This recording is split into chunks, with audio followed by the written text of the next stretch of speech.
Assalamualaikum warahmatullahi wabarakatuh. Perkenalkan, nama saya Jiza Frandika, NPM saya adalah 24783048. Saya dari kelas TRPL 2B. Di sini saya akan mempresentasikan hasil dari analisis aplikasi kompetitor dari tema SDGs. Jadi tema yang saya ambil adalah tema nomor 3, yaitu kehidupan sehat dan sejahtera. Tujuan ini menjamin kehidupan yang sehat dan mendorong kesejahteraan bagi semua orang di segala usia. Fokus dari tujuan ini mencakup berbagai hal, mulai dari menjamin gizi masyarakat, sistem nasional, akses sistem dan reproduksi, air bersih, keluarga berencana, serta sanitasi dan air bersih. Lalu, mengapa saya memilih tema tersebut? Menurut BPS, Badan Pusat Statistik, angka persentase penduduk yang mempunyai keluhan kesehatan dalam sebulan terakhir mencapai angka 27,3%. Masalah kesehatan atau ketidakbugaran badan biasanya karena kurangnya olahraga, pola hidup yang buruk, kurangnya hidrasi, dan lain-lain. Kesehatan tubuh dapat dicapai dengan pola makan yang seimbang, olahraga yang teratur, menjaga kesehatan mental, hidup bersih, dan pemeriksaan kesehatan rutin. Semua faktor ini mendukung tubuh yang sehat dan berkualitas. Oleh karena itu, saya memilih tema ini untuk mendukung Indonesia yang lebih sehat. Saya telah menemukan beberapa aplikasi yang bisa mendukung untuk menjaga kebugaran tubuh, yaitu aplikasi Healthpal Fitness Manager dan Drink Water. Baik, Healthpal Fitness Manager yaitu adalah aplikasi multifungsi yang dirancang untuk membantu pengguna mengelola kesehatan dan kebugaran mereka sehari-hari.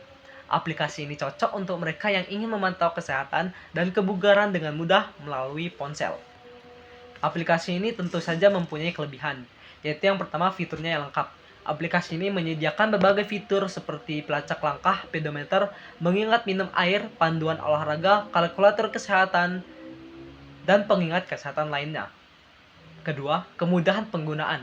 Antarmuka yang intuitif memudahkan pengguna untuk melacak aktivitas harian seperti pola tidur, asupan air, dan kemajuan olahraga. Yang ketiga, workout di rumah. Menawarkan program olahraga yang tidak memerlukan peralatan tambahan sehingga cocok untuk dilakukan di rumah.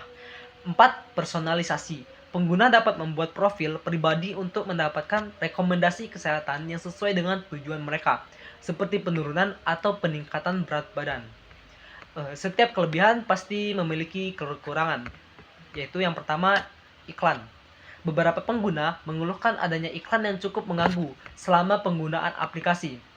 Kedua, keterbatasan fitur gratis. Beberapa fitur mungkin memerlukan pembelian dalam aplikasi untuk diakses sepenuhnya. Yang ketiga, ketergantungan pada perangkat. Aplikasi ini memerlukan izin perangkat seperti akses internet untuk memberikan rekomendasi terbaru. Baik, tadi adalah aplikasi Healthpal Fitness Manager. Kemudian yang selanjutnya adalah aplikasi Drink Water Reminder, yaitu aplikasi kompetitornya. Aplikasi ini cocok untuk membantu menjaga pola hidup sehat, terutama bagi mereka yang sering lupa minum air. Baik, berikut kelebihan dan kekurangan dari aplikasi ini. 1. Pengingat yang efektif. Aplikasi ini membantu pengguna untuk tetap terhidrasi dengan pengingat yang dapat disesuaikan. Kedua, personalisasi. Pengguna dapat mengatur target harian berdasarkan berat badan, jenis kelamin, dan aktivitas fisik. Yang ketiga, antarmuka sederhana. Desainnya mudah digunakan bahkan untuk pengguna baru. Kemudian kekurangannya, 1. Iklan yang mengganggu. Beberapa pengguna melaporkan bahwa iklan dalam aplikasi dapat mengurangi kenyamanan penggunaan. Yang kedua, fitur terbatas pada versi gratis. Dan yang ketiga, ketergantungan pada alarm. Baik, tadi adalah penjelasan tentang aplikasi yang kompetitornya. Kali ini saya akan menjelaskan tentang metode apa yang akan saya gunakan untuk merancang aplikasi nanti. Baik, jadi metode yang saya akan gunakan yaitu metode prototype. Metode prototype adalah model pengembangan perangkat lunak yang cepat. Artinya sistem yang dibangun dibuat lebih cepat dari model perangkat lunak lainnya. Aplikasi dibuat secara cepat dan diajukan kembali ke user. Apakah aplikasi sudah sesuai kebutuhan atau tidak? Jika belum, maka programmer akan mengulangi proses pembuatan prototype dan menanyakannya kembali ke user. Model ini terus dijalankan hingga user merasa aplikasinya telah memenuhi kebutuhan. Model pengembangan aplikasi ini dapat diterapkan jika user membutuhkan aplikasi yang cepat untuk dipakai. Tapi sebenarnya prototype memiliki kelemahan. Salah satunya model ini tidak dapat digunakan untuk membuat aplikasi-aplikasi yang besar. Karena biasanya aplikasi-aplikasi yang besar membutuhkan data analisa yang spesifik dan waktu yang lama. Sedangkan prototype tidak masuk ke dalamnya. Baik, jadi ada alasan mengapa saya menggunakan metode prototype ini. Yang pertama, jika pengguna belum bisa menentukan kebutuhan secara spesifik. Yang kedua, jika proyek bersifat baru atau inovatif sehingga perlu eksperimen sebelum finalisasi. Yang ketiga, jika tampilan dan pengalaman pengguna sangat menentukan keberhasilan aplikasi.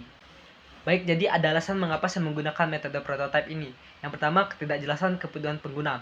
Jika pengguna belum bisa menentukan kebutuhannya secara spesifik. Yang kedua, proyek inovatif.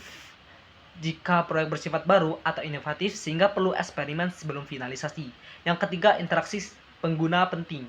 Jika tampilan dan pengalaman pengguna sangat menentukan keberhasilan aplikasi. Keempat, mengurangi resiko kesalahan besar. Dengan pendekatan bertahap, kesalahan dapat diperbaiki lebih awal. Mungkin sekian presentasi dari saya. Mohon maaf jika ada salah kata, dan kepada Tuhan saya mohon ampun. Saya akhiri. Wassalamualaikum warahmatullahi wabarakatuh.